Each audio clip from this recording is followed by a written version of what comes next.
మాది సూర్యాపేట. ఈరోజు వేదాలెక్స్లోని ఆక్వా వేద జగ్ గురించి ఆల్కలైన్ వాటర్ గురించి చిన్న డెమో ఉంది.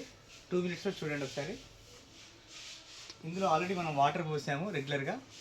ఈ 2 గ్లాసెస్లో ఒకటేమో ఆక్వా వేద వాటర్, ఇంకోటి వచ్చేసి మనం రెగ్యులర్గా వాటర్ తాగుతున్నాము. అది చూద్దాం. దీంట్లో టెస్ట్ వచ్చేసి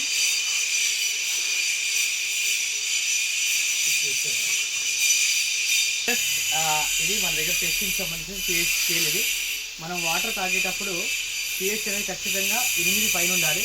మన ఆక్వావేద జగ్ వచ్చేసి 8.5 ఉంటుంది. ఒకసారి డ్రాప్స్ తోటి చెక్ చేద్దాం. మనం ఎల్లో కలర్ అయితే ఎసిడిక్ అంటాం. మన బాడీ మొత్తం ఎసిడిక్లో ఉంటే గ్యాస్ట్రిక్, ఇండైజెషన్, ఓవర్ వెయిట్ కావడానికి ఇలాంటి ప్రాబ్లమ్స్ ఉంటాయి. దగ్గర ఇస్తాను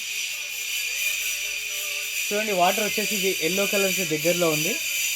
ఇది వచ్చేసి కొంచెం గ్రీన్కి దగ్గరలో ఉంది. అంటే ఇది ఆల్కలైన్ వాటర్ అని చెప్తాం. ఇది ఆక్వావేద జగ్ వాటర్. ఇవి ఓకే లీటర్స్ అర్థమైంది అనుకుంటాం. రెగ్యులర్గా మీరు ఆల్కలైన్ వాటర్ తాగాలనుకుంటే ఈ జగ్గు నుంచి వచ్చే వాటర్ తాగండి. ఈ జగ్గుకి వచ్చేసి మనం ఎంఆర్పి 5500 అని చెప్తున్నాం. మళ్ళీ దీంట్లో ఆఫర్లు కూడా ఉంటాయి, వాడుకోండి. ఇందులో వచ్చేసి కాయిల్ ఉంటుంది. ఈ కాయిల్ వచ్చేసి మళ్ళీ 2 ఇయర్స్ తర్వాత మనం ఆ కాయిల్ మారుస్తాం. దాని కాస్ట్ వచ్చేసి జస్ట్ 1000 రూపీస్. Thank you. అర్థమైంది అనుకుంటాం మీకు ఆల్రెడీ సింపుల్గా.